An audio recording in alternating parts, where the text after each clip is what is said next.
Et à 8h17, c'est Actu Plus avec Frédéric Vion, bien sûr, Anne-Brigitte.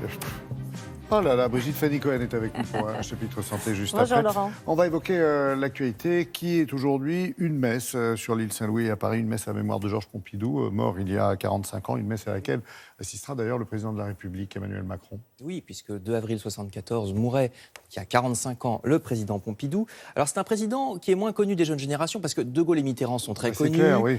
Giscard et Chirac sont encore là, Sarkozy et Hollande c'est encore tout récent, mais pas ce paysan du Cantal comme il aimait à se décrire puisqu'il était né dans le village de Montboudif entre Clermont-Ferrand et Aurillac le 5 juillet 1911, symbole d'ascension républicaine parce que ses grands-parents étaient agriculteurs, ses parents étaient tous les deux instituteurs et lui à son tour monta encore dans l'échelle sociale puisqu'il a fait de très très brillantes études, il hanta le 5e arrondissement de Paris, donc le quartier de l'Intelligentsia. Alors ça, c'était Montboudif. Voici le 5e arrondissement. Qui existe en couleur aussi. Voici le 5e village. arrondissement, le lycée Henri IV.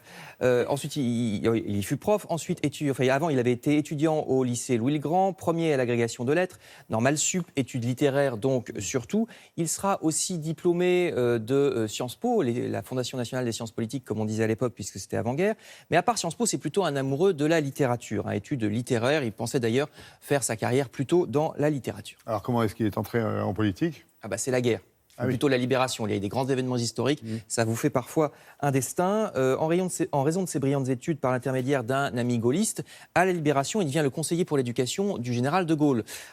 Mais comme ce gouvernement de Gaulle ne dure pas très longtemps, c'est juste le gouvernement provisoire à la libération, après 1944, il faudra attendre pas moins de 18 années, 1962, pour que Georges Pompidou devienne un peu connu du grand public, même beaucoup, puisqu'il devient à ce moment-là Premier ministre.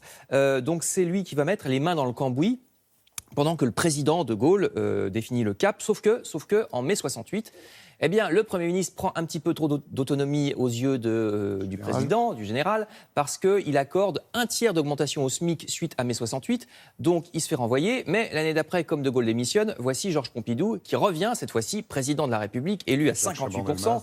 Et oui. Alors paradoxalement, à partir du moment où il est président, lui qui était plutôt une espèce de caution de centre-gauche, il va devenir plus conservateur, parce que Jacques Chaban-Delmas, qui est son Premier ministre, est un peu trop moderne aux yeux de Georges Pompidou, trop populaire, il laisse beaucoup de liberté à l'ORTF, la télévision de l'époque, alors que Georges Pompidou, certes, il est moderne, mais sur la technique, uniquement, sur l'industrie. Alors c'est sous sa présidence que les premiers essais du TGV ont lieu, en 1972.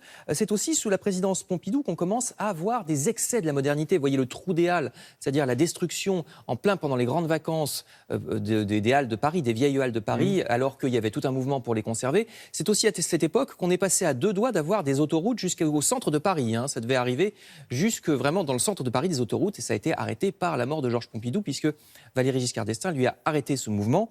Et donc, alors je viens de vous parler de Valéry Giscard d'Estaing qui succède à Georges Pompidou en 1974 parce que stupeur, le 2 avril 1974, la deuxième chaîne de l'ORTF annonce dans la soirée, voyez l'image, que le président est mort.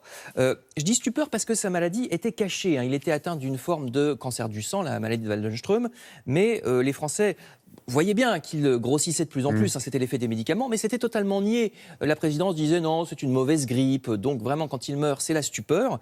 Et ça a laissé des traces à propos du secret qui entoure les présidents. Parce que vous savez que François Mitterrand, lui aussi très malade, alors il a révélé sa maladie à la fin, mais au début où il tenait à faire des bilans de santé publics pour justement se démarquer de Georges Pompidou, on sait maintenant que ces bilans étaient truqués, qu'il était malade depuis beaucoup plus longtemps qu'on ne le croyait.